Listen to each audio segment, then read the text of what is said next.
الحمد لله نحمده ونستعينه ونؤمن به ونتوكل عليه ونصلي على حبيبه ورسوله محمد صلى الله عليه وسلم. أما بعد فأعوذ بالله من الشيطان الرجيم. فمن تاب من بعد ظلمه وأصلح فإن الله يتوب عليه إن الله غفور رحيم. وقال رسول الله صلى الله عليه وسلم إن العبد إذا اقترف ثم تاب الله عليه.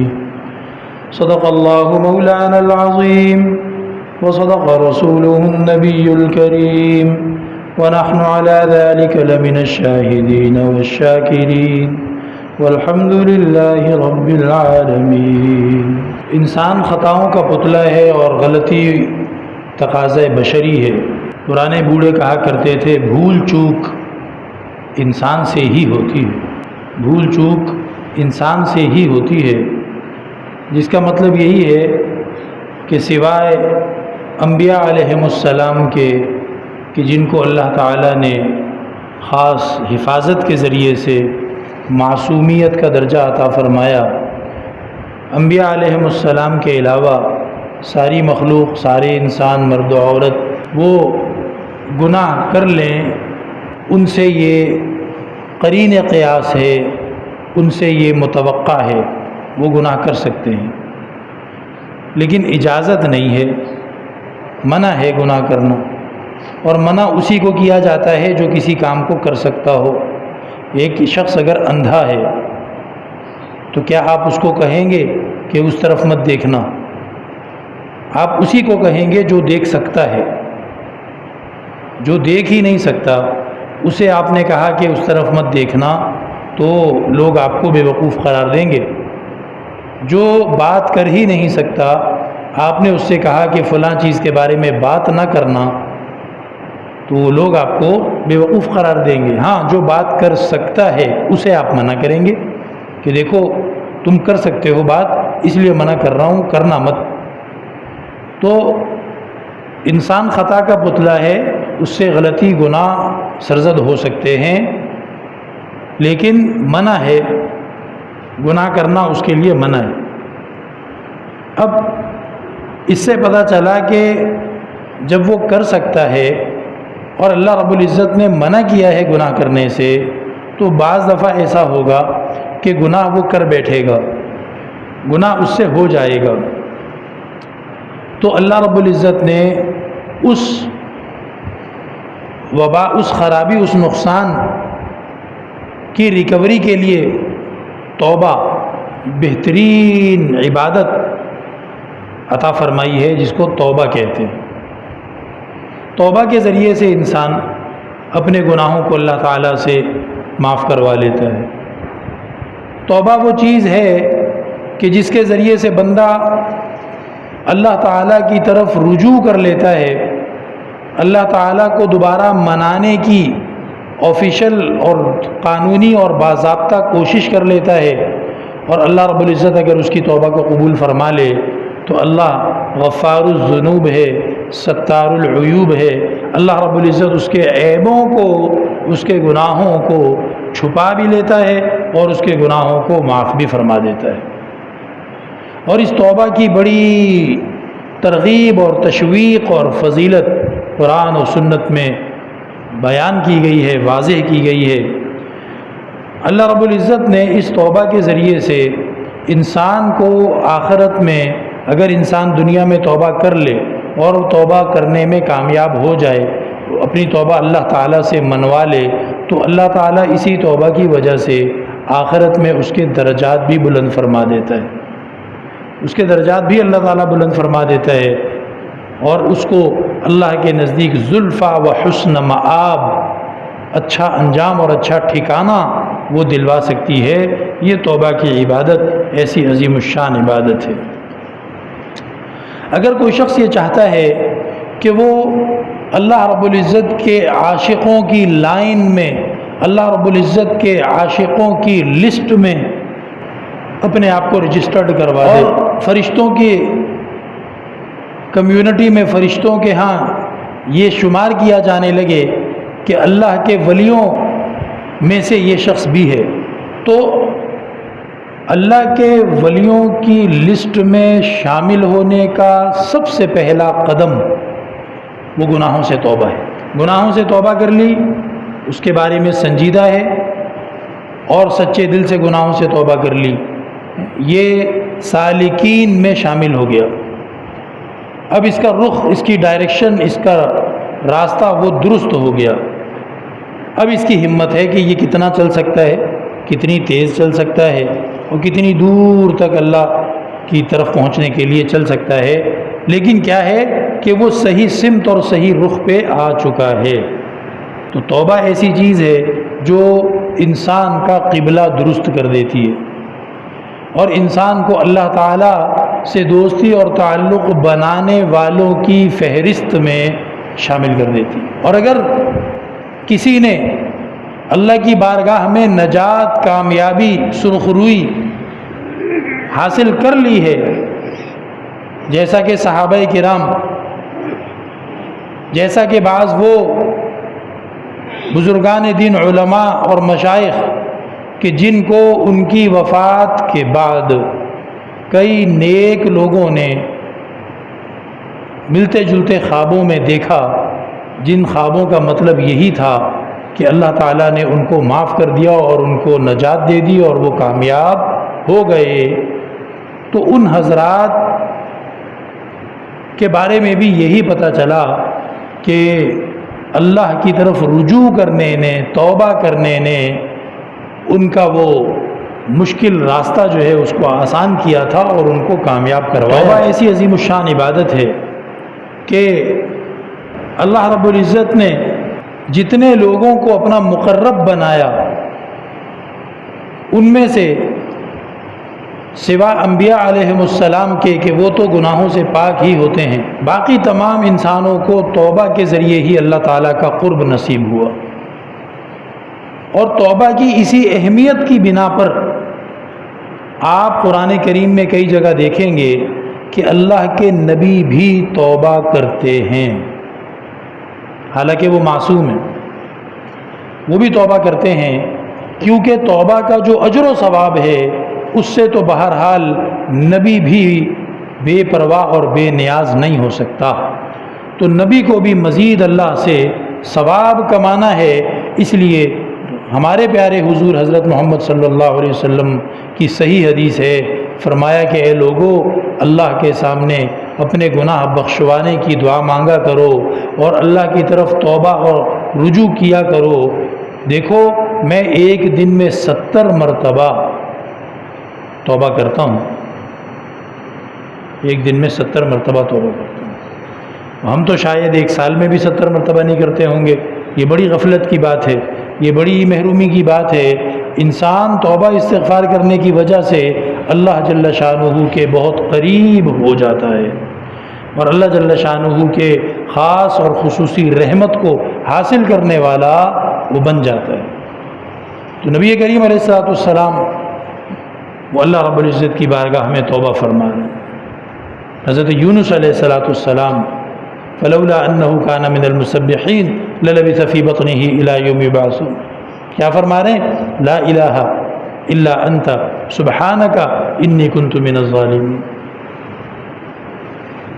اسی طریقے پہ حضرت آدم علیہ السلام ربنا ظلمنا انفسنا وان لم تغفر لنا وترحمنا لنکونن من الخاسرین، اے رب ہمارے گناہ معاف فرما دے، ہم پہ رحم فرما۔ اسی طریقے پہ اور انبیاء علیہم السلام، حضرت موسیٰ علیہ السلام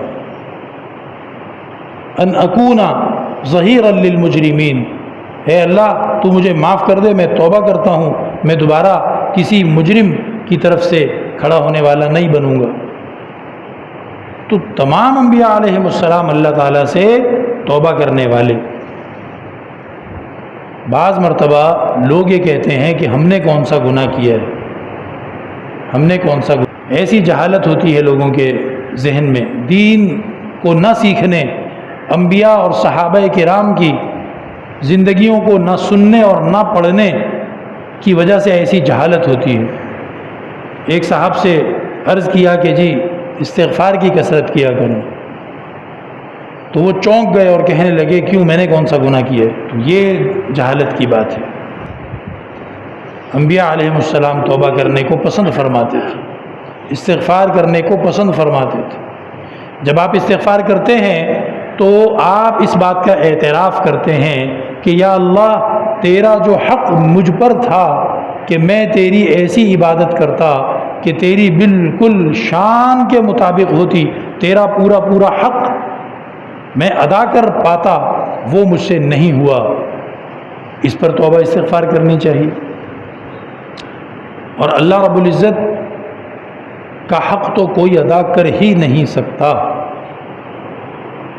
نبی کریم علیہ الصلوۃ والسلام اللہ تعالیٰ سے مناجات کرتے ہوئے فرمایا کرتے تھے اللہم لا احصی ثناء علیک انت کما اثنیت علی نفسک، اے اللہ میرے بس میں ہی نہیں ہے کہ میں تیری تعریفیں پوری کر سکوں، تو ویسا ہی اچھا ہے جیسا تو نے خود اپنی کوئی تعریف کی ہو۔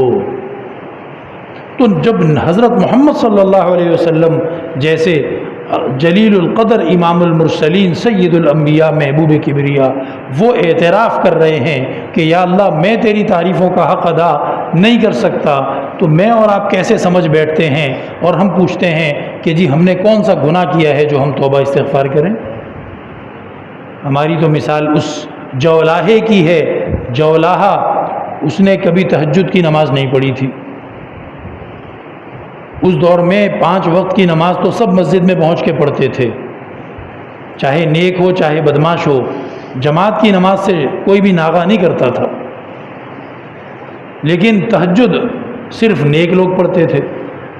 تو یہ جولاہا تھا۔ جولاہا وہ صبح ہوتے ہی فجر کی نماز کے بعد اپنے گھر کے صحن میں 2 بانس گاڑ کے کھڑے کر دیتے تھے وہ، اور اس کے بعد ڈوری کا وہ جو بننا ہوتا ہے، ڈوری کی گیند دھاگے کی، وہ اس دھاگے کی گیند کو ہاتھ میں لیتے تھے اور وہ اس بانسوں کے گردا گرد چکر کاٹتے رہتے۔ وہ ڈوری بانس کے اوپر چڑھتی رہتی اوپر تک، بانس کے سرے تک، اور پھر اس کے بعد وہ دوسرا بننا، دوسری گیند ڈوری کی وہ اٹھاتے اور پھر اوپر سے نیچے کی طرف ڈوری اس میں ڈالتے جاتے۔ اس طرح وہ پورا دن ان کا یہی کام ہوتا تھا۔ تو وہ کپڑا بن کر کپڑا تیار کرتے تھے، ان کو کہتے تھے جولاہا۔ تو دن کا ان کا بڑی تھکن کا کام تھا، پورا دن گھومتے رہو بانسوں کے گرد چکر، تانے بانے بنتے رہتے تھے۔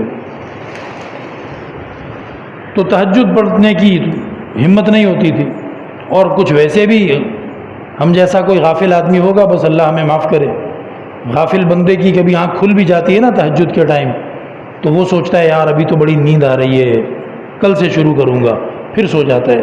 اللہ ہمیں معاف فرمائے اور ہمت عطا فرمائے۔ اب وہ جولاہے نے تہجد پڑھ لی کسی دن، جب تہجد پڑھ لی چھت پہ جا کے تہجد پڑھی، چھت پہ۔ تو اب تہجد پڑھنے کے بعد وہ نیچے ہی نہیں اتر رہا، فجر کی نماز کے لیے بھی مسجد میں نہیں گیا۔ اب بیوی آتی، سیڑھی چڑھتی، آ کے دیکھتی بیٹھا ہوا ہے جا نماز پہ۔ اس نے کہا چلو کوئی وظیفہ پڑھ رہا ہوگا۔ سورج بھی نکل آیا، بیوی اب آئی، بھائی کھانا کھا لو، آ کے کام کا ٹائم بھی شروع ہو گیا ہے۔ وہ اشارہ کرتا ہے۔ جب دوسری تیسری دفعہ آواز دی تو گھور کے آنکھیں نکالی کہ ابھی ماروں گا، جاؤ ادھر سے۔ وہ ڈر کے چلی گئی نیچے، جا کے رشتہ داروں کو بلایا کہ بھائی دیکھو رات سے اوپر گیا ہے عبادت کرنے، ابھی دھوپ میں بیٹھا ہوا ہے، اور آواز دیتی ہوں تو آنکھیں نکالتا ہے، ڈراتا ہے، تم لوگ پتہ کرو کیا مسئلہ ہے اس کو۔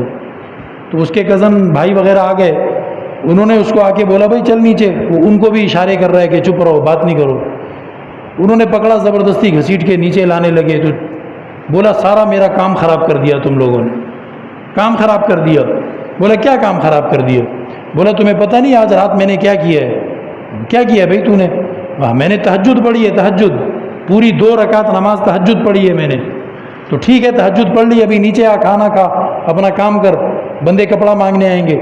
بولا نہیں، جب میں نے تہجد پڑھی ہے تو جبریل علیہ السلام کو میرے پاس آنا چاہیے، جبریل کو میرے پاس آنا چاہیے، تو میں ان کے انتظار میں بیٹھا تھا، تم لوگوں نے مجھے ہٹا دیا، سارا کام خراب ہو گیا۔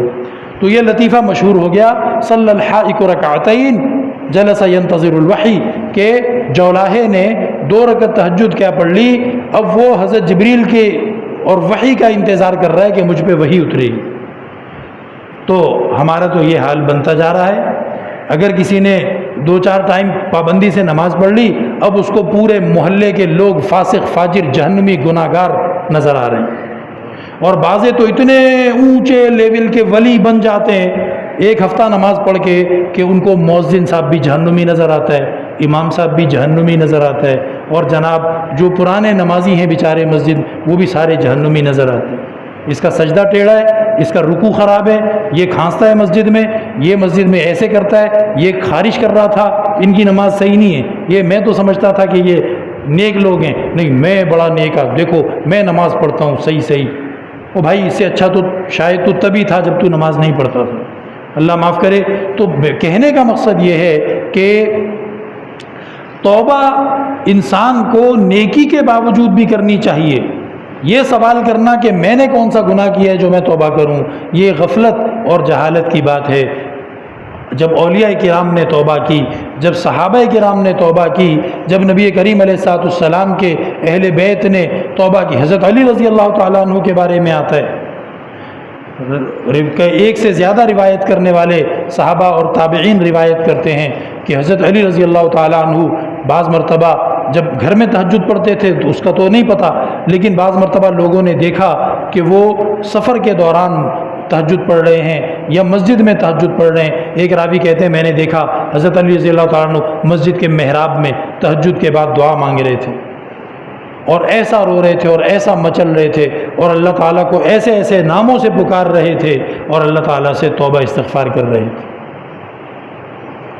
تو جب انبیاء علیہم السلام توبہ کریں، صحابہ کرام توبہ کریں، تو پھر میں اور آپ اس عظیم شان اور عظیم ترین عبادت سے کیوں محروم رہنا چاہتے ہیں؟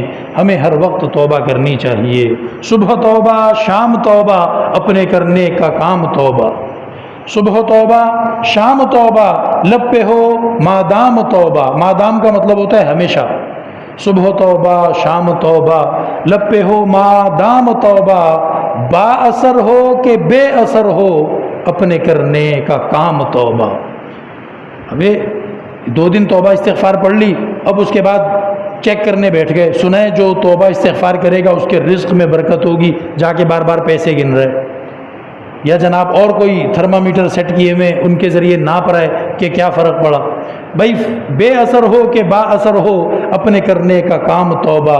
وہ تو تمہیں شوق دلانے کے لیے سچے وعدے کیے گئے ہیں، برکت بھی ہوگی، رزق بھی وہاں سے ملے گا جہاں سے تم نے توقع اور امید بھی نہ لگائی ہو، اور اللہ تعالیٰ تنگیاں مشکلیں دور بھی کرے گا۔ لیکن ہمارا مسئلہ پتہ کیا ہے؟ ہم جلد باز ہیں۔ ہم کون ہیں؟ جلد باز۔ ہم جلد باز ہیں۔ 6 دن توبہ استغفار کا وظیفہ کر لیا، اب کہہ رہے کوئی فرق نہیں پڑا، کوئی فرق نہیں پڑا۔ وہ کسی نے میرے سامنے کبھی کہا تھا کہ میں تو 4تھی منزل کی چھت پہ جا کے بھی اللہ سے دعائیں کر کے دیکھی، میری تو اللہ نے سنی نہیں۔ تو بعض لوگ ایسی بے وقوفی کی باتیں کرتے ہیں، تو اب وہ کہے گا کہ جی میں تو 2 مہینے سے توبہ کر رہا ہوں، استغفار کر رہا ہوں، میرے تو حالات بدلے ہی نہیں۔ نہیں، تیری یہی ذمہ داری اور ڈیوٹی ہے کہ تو توبہ کرتا رہے۔ اللہ تعالیٰ تجھے عافیت اور خیر و برکت نصیب فرمائے گا۔ بعض دفعہ بچے کو پتہ ہی نہیں ہوتا کہ ماں باپ نے مجھے کیا اچھی چیز دلوا دی ہے، اس کی سوئی اسی کھٹے چورن پہ پھنسی ہوتی ہے کہ مجھے چورن نہیں لے کے دیا، جو گلا خراب کرنے والا کھٹا چورن، اور والدین نے اس کو کیا کیا اچھی اچھی چیزیں خرید کے دے دی، پھر بھی بچہ گھر میں روتا ہوا آتا ہے کہ مجھے چیز نہیں لے کے دی۔ تو وہ تو بچے کا مسئلہ ہے نا، اس کو سمجھ ہی نہیں ہے۔ تو میں جو خیر برکت دیکھنا چاہ رہا ہوں وہ میرا مسئلہ ہے، میں پتہ نہیں وہ کھٹا چورن ڈھونڈ رہا ہوں، میں اس کو خیر برکت سمجھ رہا ہوں، اور اللہ نے مجھے کیا کیا توبہ استغفار کی وجہ سے خیر برکت دے دی، شاید مجھے اس کا اندازہ ہی نہیں۔ تو اس لیے توبہ استغفار جو ہے یہ ایمان والے کا سب سے بڑا ہتھیار ہے شیطان کے خلاف۔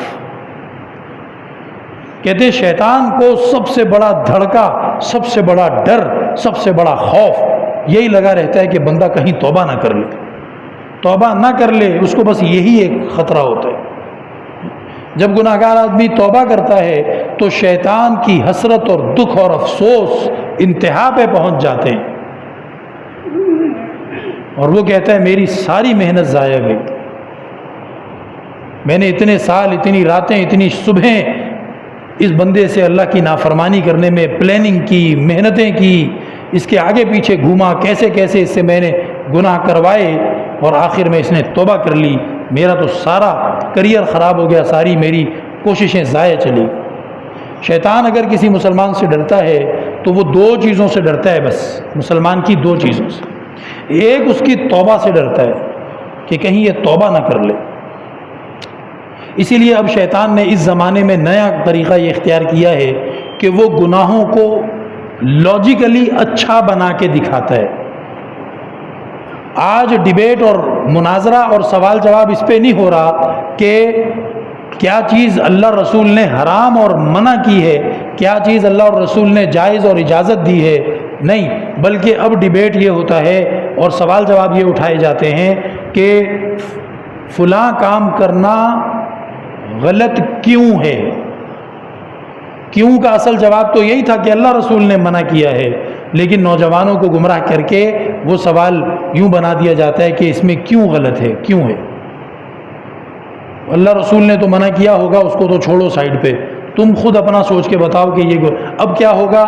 جو دین کا علم نہیں رکھتے وہ اس کیوں کے جواب میں الجھ کے رہ جائیں گے، اور وہ کہیں گے بھائی مجھے تو نہیں سمجھ آ رہا کہ یہ کیوں غلط ہے، تو پھر وہ فیصلہ یہ دے دیں گے کہ یہ غلط ہے ہی نہیں بلکہ یہ تو ٹھیک ہے۔ اب جو ٹھیک کام ہے اس ٹھیک کام سے توبہ کوئی کیوں کرے گا؟ ٹھیک کام سے کبھی کوئی توبہ کرتا ہے؟ نہیں۔ تو جب وہ توبہ ہی نہیں کرے گا تو شیطان محفوظ ہو جاتا ہے کہ بس اب مجھے کوئی ٹینشن نہیں ہے، اب یہ بندہ اس گناہ کو جب ٹھیک سمجھنے لگ گیا ہے تو اب یہ توبہ نہیں کرے گا، اب میری محنت ضائع نہیں جائے گی۔ ایک تو شیطان ڈرتا ہے انسان کے توبہ کرنے سے، دوسرا وہ ڈرتا ہے دین کا علم حاصل کرنے سے، کیونکہ جو شخص دین کا علم حاصل کر لے گا تو اسے اللہ کی رحمت اور اللہ کی مغفرت اور نبی کریم علیہ الصلاۃ والسلام کی شفاعت اور آپ کی رؤوف اور رحیم ہونے کی صفت کا پورا اندازہ بھی ہو جائے گا، اور ساتھ ہی ساتھ اسے اللہ کو منانا آ جائے گا۔ شیطان اسی چیز سے تو ڈرتا ہے کہ اللہ کو منانے والے نہ بن جائے۔ اور نبی کریم علیہ الصلوۃ والسلام نے فرمایا کہ بندہ کتنا بڑے سے بڑا گناہ کر لے، پھر جب توبہ کرے اللہ اس کی توبہ قبول فرما لے گا۔ کتنا بڑے سے بڑا گناہ کر بیٹھے، پھر جب توبہ کر لے اللہ اس کی توبہ قبول فرما لے۔ اور نبی پاک علیہ الصلوۃ والسلام نے فرمایا کہ آدم کی ساری ہی اولاد سے غلطی ہو جاتی ہے، غلطی کرنے والوں میں سے بہترین بن جاؤ۔ بہترین کیسے بنو گے؟ فرمایا بہترین وہ ہیں جو غلطی ہونے کے بعد توبہ کرتے ہیں، لیکن جس لمحے توبہ کرو اس لمحے پورا پکا عزم اور ارادہ ہمت کے ساتھ یہ ہو کہ اب دوبارہ کرنا ہی نہیں ہے، ایسی کی تیسی اب نہیں کرنا ہے بس۔ پھر کچھ عرصہ گزرا، پھر کر بیٹھا گناہ، کوئی بات نہیں، دوبارہ توبہ کرے تو اللہ رب العزت ایسی شخص کی توبہ کو قبول فرماتا ہے۔ اور قرآن کریم میں بھی توبہ کی بہت جگہوں پر فضیلتیں آئی ہیں، نبی کریم علیہ الصلوۃ والسلام کی حدیثوں میں بھی آئی ہیں۔ انشاءاللہ اس مضمون کو کسی اور مجلس میں دوبارہ پھر کور کرنے کی اور مکمل کرنے کی کوشش کریں گے۔ جو کچھ کہا سنا گیا اللہ جل شانہ اس پر عمل کرنے کی ہمیں توفیق عطا فرمائے۔